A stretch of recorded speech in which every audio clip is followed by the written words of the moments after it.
cura emocional. Nós já falamos sobre outros temas. Hoje a gente vai falar sobre a esperança em tempos de luto. Qual é o tema?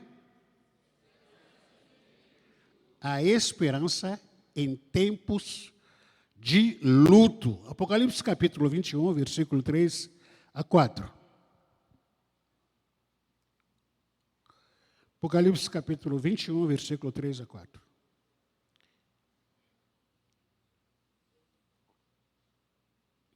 Cadê a Everson? Está aí? Está dormindo? Igão, não vai gravar? Não? Está em pecado? Gravar toda essa série para postar no YouTube da igreja. Apocalipse capítulo 21, versículo 3 a 4. Então ouvi uma voz forte que vinha do trono e dizia: E eis o tabernáculo de Deus com os seres humanos, Deus habitará com eles, e eles serão um povo de Deus, e Deus mesmo estará com eles, e será o Deus deles. Versículo 4. E lhes enxugará dos olhos toda lágrima, e já não existirá mais morte, já não haverá luto, nem pranto, nem dor, porque as primeiras coisas passaram. A esperança em meio a lutos. Luto não acontece só quando uma pessoa perde, ou quando alguém perde uma pessoa que ama, ou uma pessoa com quem nos relacionamos. Luto acontece também quando perdemos até algum animal, um bicho. E eu acho que semana passada que eu vi o jornalista lá da Record, que perdeu o cachorro dele, que ama tanto. Quando ele foi dar notícia, foi fazer reportagem, o cachorro dele estava emocionado, quase chorando e tal. E a gente entende o amor que ele tinha, o apego que ele tinha com aquele cachorrinho dele. Então, para ele mesmo falou isso, que estou em um momento de lutos. Então, acontece também quando alguém perde um animal, ou quando alguém perde um bem que tanto ama. Alguém que perde o carro, alguém que perde uma casa, algum que perde até alguma coisa que valorizamos, algum bem que valorizamos muito. Uma pessoa qualquer pessoa também pode estar em luto. Quando perde alguém, algum familiar. Nós temos tido essa experiência aqui na igreja, tem sido muito forte, né? Essas experiências que tem tido aqui. E também quando alguém perde um amigo, entra em luto. Quando alguém perde um animal, que a gente acabou de falar aqui, um bicho. E também, por outro lado, tem marido que é viúvo de uma esposa viva. Ou vice-versa, também existe esposa que são viúvas do marido vivo. O marido está ali, está respirando. Mas parece que o marido está morto. Só que anda aquele em casa, e o esqueleto. Ou vice-versa também. O marido está viúva de uma esposa que só está aqui em casa, mas não exerce aquela função, aquele papel do marido ou da esposa. Então, aí o marido vive como viúvo, ou a esposa vive como viúva. Existem também como filhos que são órfãos de pai vivo. Os filhos estão aí, cadê o pai? Não gosto de falar, não gosto de tocar nesse nome do meu pai. Para mim, meu pai só demonstra tristeza, não tenho muito relacionamento com meu pai, só me causa tristeza, só nos causa angústia. Então, já são filhos que, infelizmente, têm um pai morto, vivo. Luto também acontece quando você perde o sono. Está sonhando em viajar, está sonhando em comprar uma casa, está sonhando em casar. De repente, aí o sonho foi por água abaixo. Aí você entra em luto. Luto é uma perda inesperada. Não espera. por mais que a gente esteja ciente daquilo que está acontecendo na nossa frente, na nossa família, ou com o nosso relacionamento, de vez em quando a gente tem aquela esperança. Não, o irmão, o meu marido, a minha esposa, meu filho está numa situação muito complicada, mas a gente tem aquela esperança. E quando nós somos surpreendidos, né, com o falecimento, com a morte, com a despedida, que a gente não esperava, aí vem causa surpresas, causa tristeza, causa dores insuportáveis. E aí uma psicóloga chamada Elizabeth Kübler-Ross, ela descreveu as 5 fases do luto que se manifestam em todo tipo de perdas. A primeira fase é a fase das negações. Quando nós perdemos uma pessoa que a gente ama tanto, e aí vem com a expressão, a fase de negação. Expressão como, não pode ser verdade. Eu não acredito naquilo que aconteceu. São expressões que são muito comuns quando a gente vê aqui mesmo, não quero falar nome, repetir nome aqui, os últimos perca que nós tivemos aqui de irmãos, né? E nós que a gente ama tanto, a gente foi balançando a cabeça, falei, meu Deus do céu, não estou acreditando, não esperava isso, tal. Por mais que a gente sabe que a vontade do Senhor, ela é melhor, é maior do que todos nós. A segunda fase do luto é a fase da raiva. E quando a pessoa começa a se revoltar com aquilo que aconteceu. Por que aconteceu isso comigo? Por que Deus permitiu isso? Não poderia ter permitido isso, não poderia ter acontecido comigo. Tem gente piores do que eu. Eu não esperava acontecer isso comigo, com a minha família. Essa fase da raiva. A terceira fase é a fase da negociação. Essa fase da negociação é quando a pessoa começa a pensar, né, com aquele senso ou aquela sensação de arrependimento. Poxa vida, se eu tivesse feito isso, aquilo ou daquela maneira diferente, de um jeito diferente, se eu tivesse falado, se eu tivesse cuidado, se eu tivesse visitado, se eu tivesse levado para um especialista, para um médico, se eu tivesse tirado dinheiro para dar para ele, para se tratar, se tivesse comprado aquele remédio e tal. Essa é a fase de negociação que a pessoa passa durante o luto. E a quarta fase que é causada pelo luto é a fase da depressão. Essa fase é quando a dor se torna mais profunda.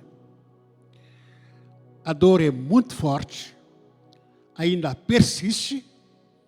Passou semanas, passou meses, passou anos, mas a dor está me machucando ainda. Quando essa fase, a dor emocional, e se prolonga por muitos dias, por muito tempo, é que a pessoa já entrou em uma fase de depressão. Eu conheço algumas pessoas que há mais de 30, 40 anos em depressão. Várias pessoas que eu conheço. Essa fase de depressão é uma fase muito cruel. Uma pessoa com depressão, ela para de viver. Com todo respeito, uma depressão, existe vários níveis de depressão. Mas a pior dela, quando a pessoa para de viver. O morto-vivo. Porque ela perde todo o sentido de vida. Ela perde sabor pela vida. Ela perde gosto pela vida. Não tem mais sabor para nada. Para nada. Nada mais presta para ela. Comer não presta.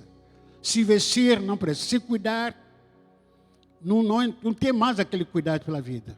Tudo que tem gosto que ele tinha, a atividade que trazia alegria, diversões para ela, não tem mais sabor, não tem mais jeito.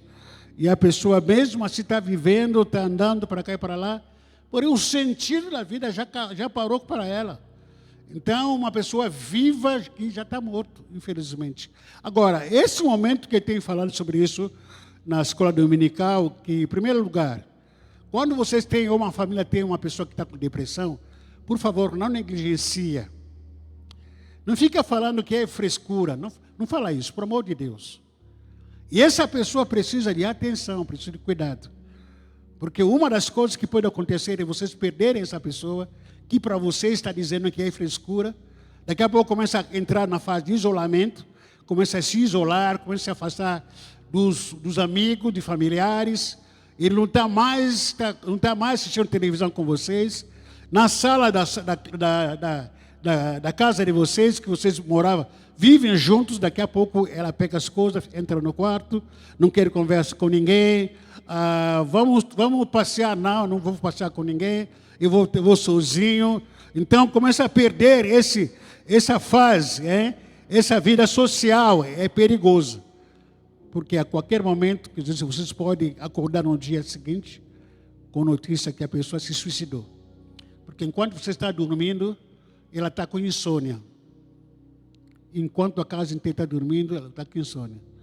Ela vai começar a pesquisar para casa, começar a andar para cá, para lá, não tem sono e não tem como dormir. Daqui a pouco, uma das duas. Ou ela se mata ou mata alguém em casa. Porque ela não tem mais sentido para a vida. Não tem mais sabor pela vida. Por que ela tem que continuar desse jeito? Ela se arrepende de ter nascido. Ela se arrepende de ter uma família, por exemplo. Chega algum momento que ela fazer, não. Então, para encurtar esse dito cujo sofrimento, eu vou facilitar. Para ela, facilitando, então, se suicidar ou matar as pessoas, seria uma ideia. Quinta fase é a fase de aceitação.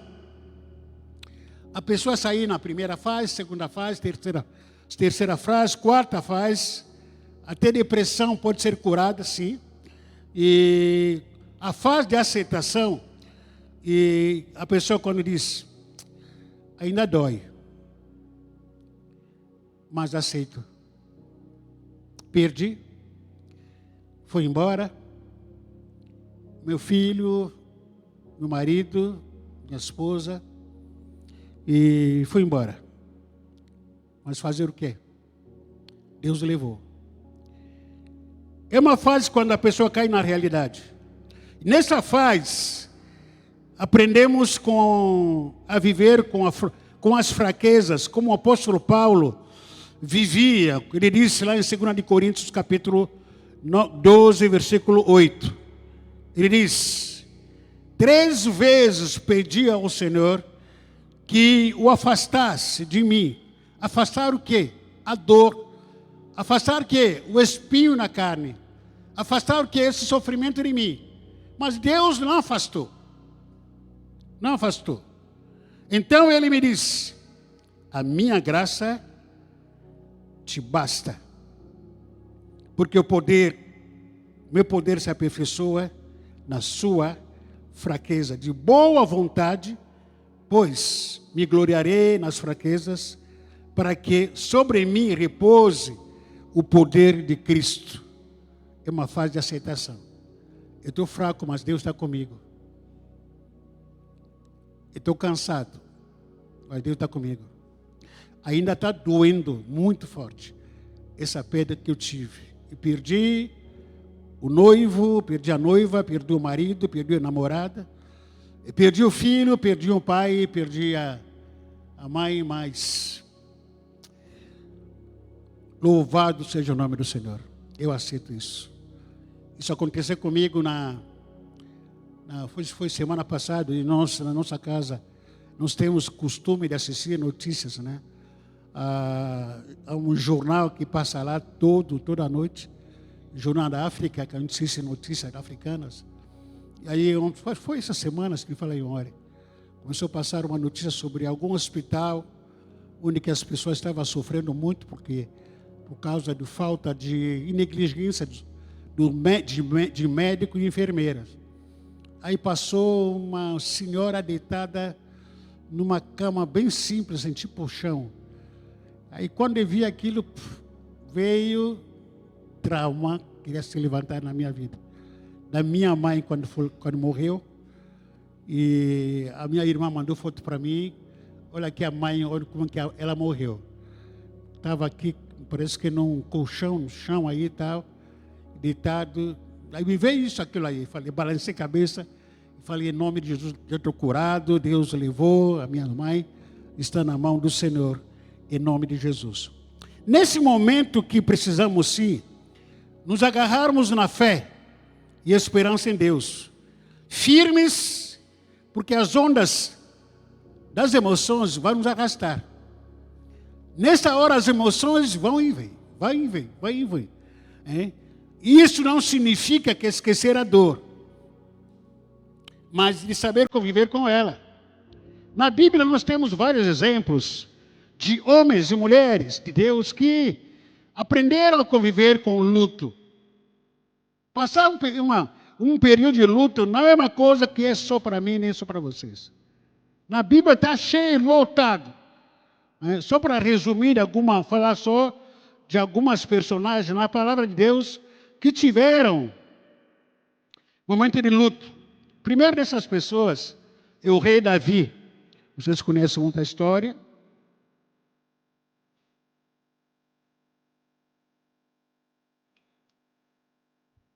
O rei Davi, quando ele teve aquele caso com Betseba e engravidou a moça, quando a moça morre, aliás, quando a criança nasce, fica doente, e Davi entrou em pranto. Davi começou a jejuar, entrou em campanha de jejum, orações, adoração a Deus. E tanto orar, ele não esperava, mas os seus servos trouxeram notícia para ele. No capítulo 12, de 2 Samuel, versículos 19 a 23, mas Davi notou que os seus servos cochichavam uns com os outros, e ele entendeu que a criança havia morrido. Então perguntou, a criança morreu?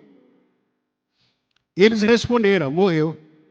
Então Davi se levantou do chão, lavou-se, ungiu-se, trocou de roupas, entrou na casa do Senhor e adorou.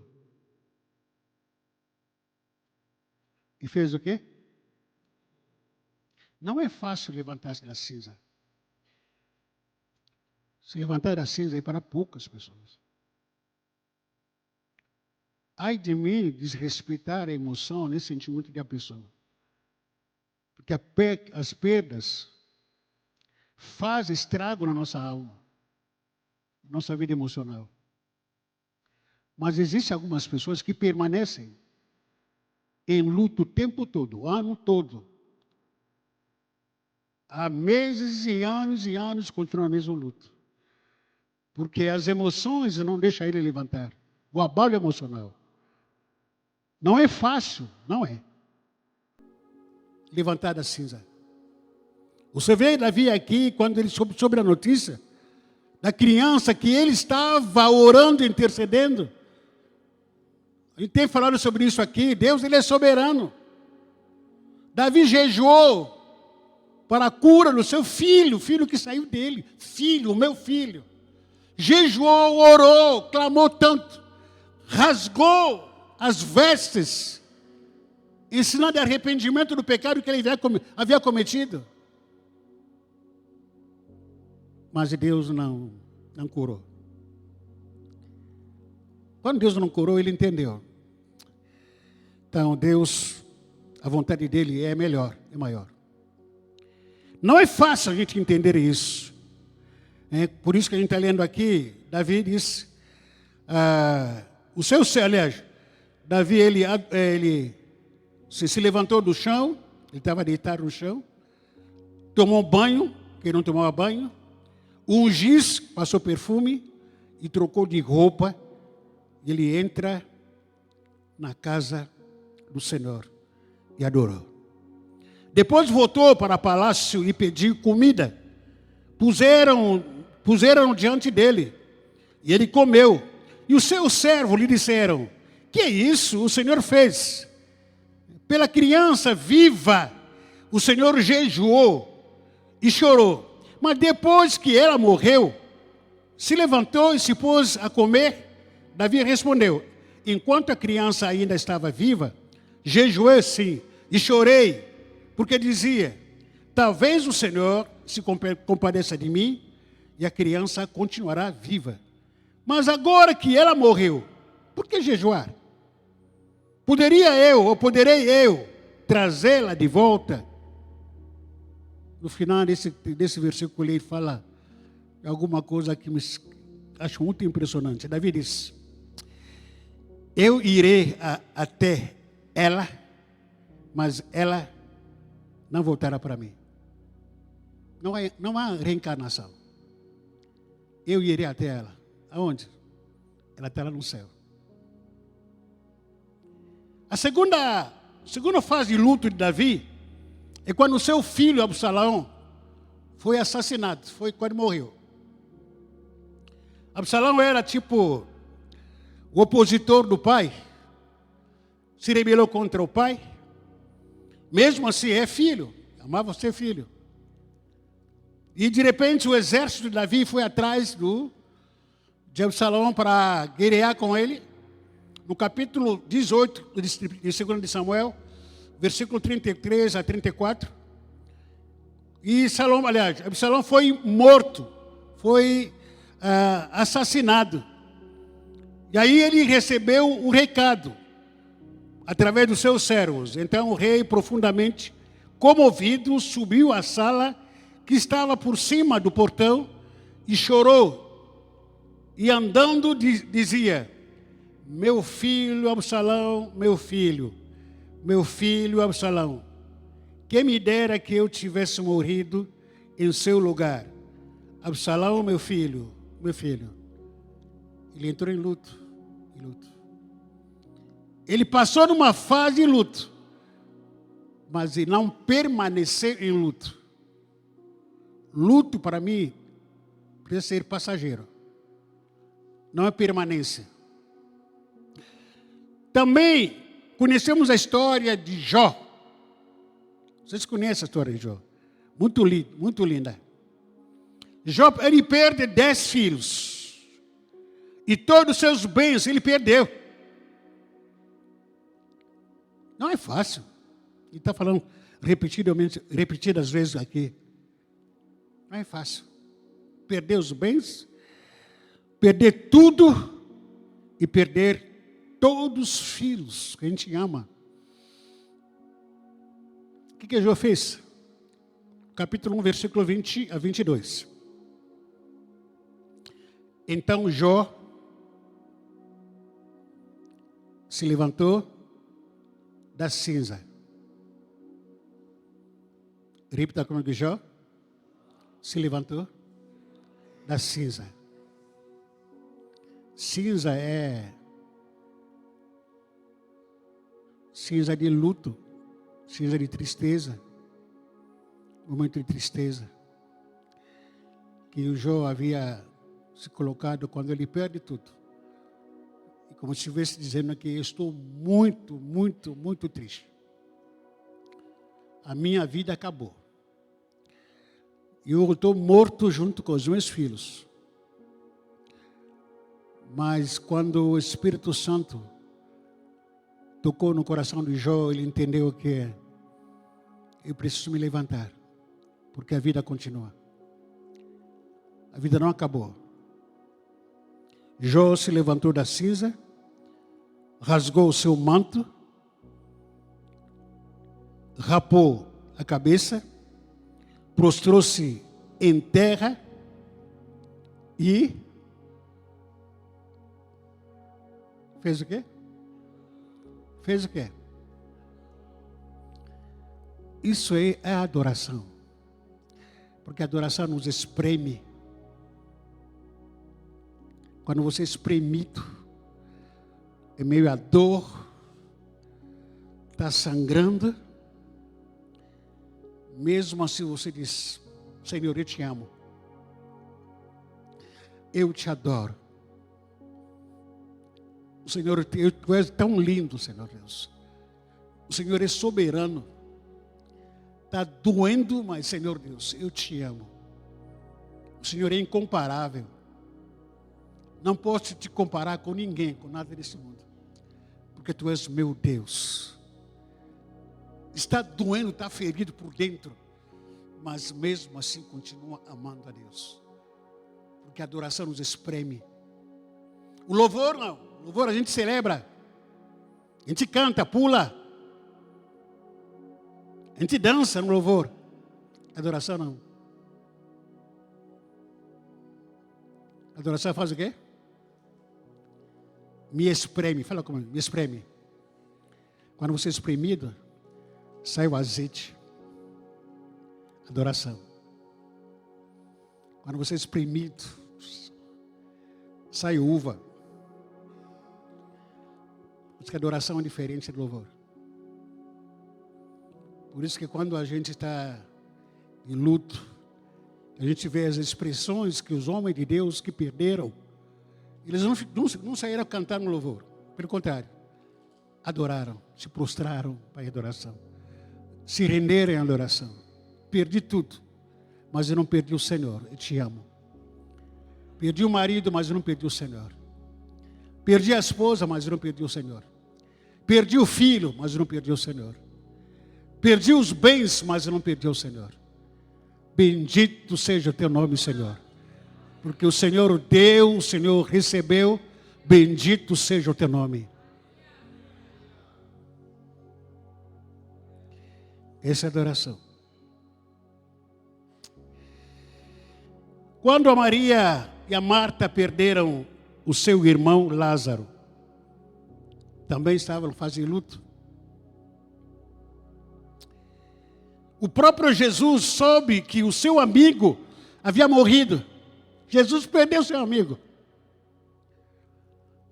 Quando Jesus soube que o seu amigo Lázaro havia morrido, o que você acharia, por exemplo, se você souber que daqui a pouco, no final do culto, o seu amigo morreu? Qual vai ser a sua atitude? Qual vai ser a sua reação? É lógico, ligar lá, vai procurar, vai atrás de documentação, todo aquele processo, tal. Jesus não foi. Amigo dele morreu, mas ele não foi. Que coisa raivosa, né? Jesus não foi no velório, não foi. Jesus passou 4 dias. Quantos dias? Tem coisas que acontecem no nosso mundo, no mundo espiritual, que não são lógicos. Irmãos, aprenda a não raciocinar com a cabeça o reino de Deus. Senão vai ficar decepcionado. Se acostuma que o reino de Deus opera de uma forma completamente diferente com o raciocínio humano. No raciocínio humano é 4 mais 4 dá 8. No reino de Deus não. Na lógica humana, quando uma pessoa morre, todo mundo, logicamente, nada contra. Tem que ir para o velório, vai ter que enterrar. Na lógica humana, o Igão vai casar no próximo dia 13, todo mundo vem aqui, vai ter festa. Lógica humana, natural. Mas existem coisas que acontecem fora da lógica, no mundo espiritual. A gente não entendeu, mas aconteceu. Deus fez do jeito dele. Aceitar, deixar de aceitar, mas ele que está fazendo. Essa é a vontade dele. Não está entendendo. Não é para entender, é para obedecer. Simplesmente.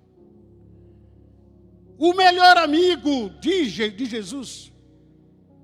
Jesus teve 12 discípulos.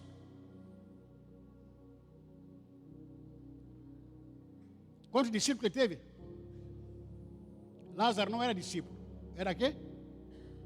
Era quê? Era amigo.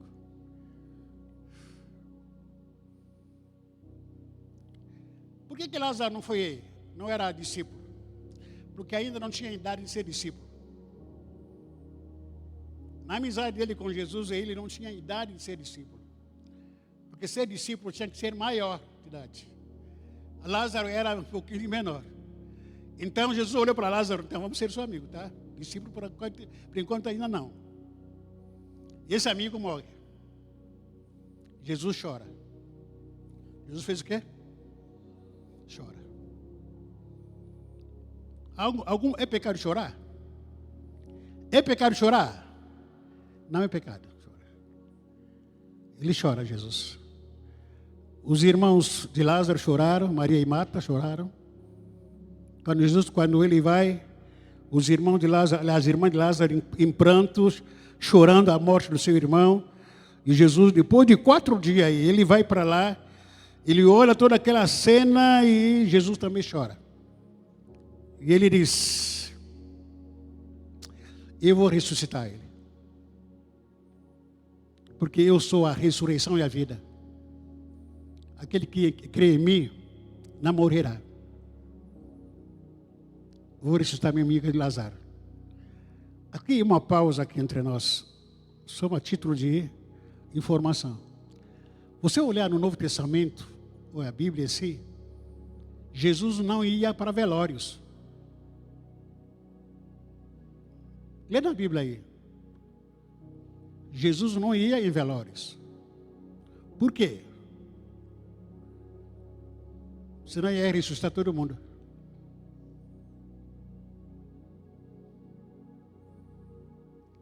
Poucos velórios que foi desse amigo dele. Se ele fosse em todos os velórios que ele iria, não é que está errado ou pecado de ir para velório. Se ele fosse em todos os velórios que ele ouvir por aí, ele ressuscitaria todo mundo. Por isso que ele iria em velórios. Só foi um dos velórios que ele foi aqui do Lázaro. E quando foi lá, o que aconteceu? O que aconteceu? Ressuscitou. A atitude de Jesus nos mostra que na hora do luto, ele se compadece da dor humana. Ele se compadeceu da dor da Marta e a Maria. Mas não na nossa hora, não no nosso jeito. Marta e Maria estavam chorando. Cadê o amigo do Lázaro? Cadê esse dito cujo Jesus que não vem? Cadê esse dito cujo pastor? Cadê os irmãos? Estou abandonado aqui. Jesus disse, nos mostra que nessa atitude que ele teve, estava dizendo aqui, ó, eu me compadeço com a dor humana. Eu sei que está doendo para vocês. Eu sei que está difícil o sofrimento. Mas eu vou surpreender você. Não é na sua hora que você quer. Não é do seu jeito. Mas de repente vou aparecer. Está no meio de luto, você fica pensando que Deus me abandonou. Não. Não é do seu jeito. Mas a qualquer momento Deus vai aparecer. Como Jesus apareceu no 4º dia. A dor é real, mas não é o fim da história. Por isso que Jesus escreve em Mateus capítulo 5, versículo 4, que bem-aventurados os que choram, porque serão consolados. A ressurreição, a nossa ressurreição, até a ressurreição dos mortos, é a nossa esperança. Jesus diz em João capítulo 11, verso 25 a 26. Então Jesus declarou: eu sou a ressurreição e a vida. Quem crê em mim, ainda que morra, viverá. Você que tem o seu parente, o seu irmão, o seu amigo, o seu namorado, a sua namorada, que morreu, que está em Cristo Jesus, ele vai ressuscitar. Um dia você estará com ele face a face. Mesmo que você não lembrar dele mais, vai estar com ele. Mesmo que você não gostasse dele mais, ele vai estar com ele. Se ele aceitou Jesus como seu único Salvador e Senhor na sua vida, você estará com ele, seja criança, jovem, adulto. Um dia você estará com ele lá. Como Davi disse: meu filho não dá para vir para cá, mas eu vou encontrar com ele lá. Eu sou a ressurreição e a vida. Essa é a nossa esperança. Que a vida não acabou aqui. Você lembra o texto que a gente leu aqui no começo? Da nossa história, no começo da pregação? Da Apocalipse? Que texto que é? Apocalipse capítulo.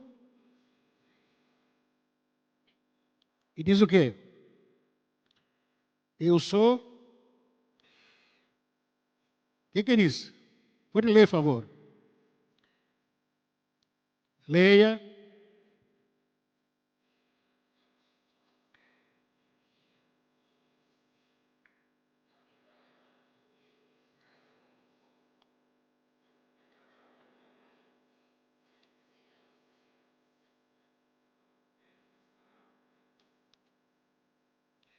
Haverá um dia que nossos olhos serão enxugados. Haverá um dia que as lágrimas cessarão. Porque a nossa esperança é essa. Um dia nos encontrarmos com aquele irmão, aquele amigo que foi. A morte não é o fim. A morte não é o fim. A morte é um detalhe na nossa vida. Quando Deus tira um parente nosso, amigo nosso, que o propósito dele é que nos aproximamos mais dele. Porque a única coisa que sobrou, que nos move, é a nossa fé e a nossa esperança. Vamos nos aproximar mais do Senhor, buscar mais o Senhor. Deus sente a sua dor, Ele sente. Deus vê o seu choro. Toda dor causada pelo luto, perdão, você tem que saber analisar. Saiba observar a dor. Não é um problema você passar por alguns momentos de tristeza, não é. O maior desafio é você permanecer dias e dias e dias e dias na mesma coisa. Você corre o risco de cair debaixo de uma depressão. Vamos ficar em pé. Quando Jesus disse que vinde a mim todos que estão cansados e sobrecarregados, faz parte disso.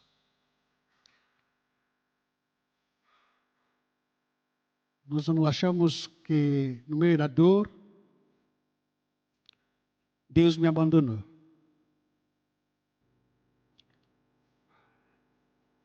Eu entendo, com todo o respeito que a gente tem com todo mundo aqui, e eu passo. O que você passa, eu passo. Foi ontem mesmo, a gente escutou notícia de uma irmãzinha nossa que estava internada aqui na igreja. Eu falei que Liliana, eu não sei o que está acontecendo esse ano. Está sendo muito difícil. Pancada atrás da pancada. A gente não consegue passar uma semana tranquila. É má notícia para cá e para lá, de doença, de morte, A gente consegue, tenta procurar o ar para tentar respirar, saiu cabeça para tentar dizer, Senhor, por favor. É pancada que você tem, não imagina. Se não fosse por Deus, isso não estaria em pé aqui. Tem dia que eu pergunto, será que Deus vai conseguir ficar em pé amanhã? Será que consigo? Porque a gente ama cada irmão aqui da igreja, cada família aqui da igreja. Você não tem noção disso.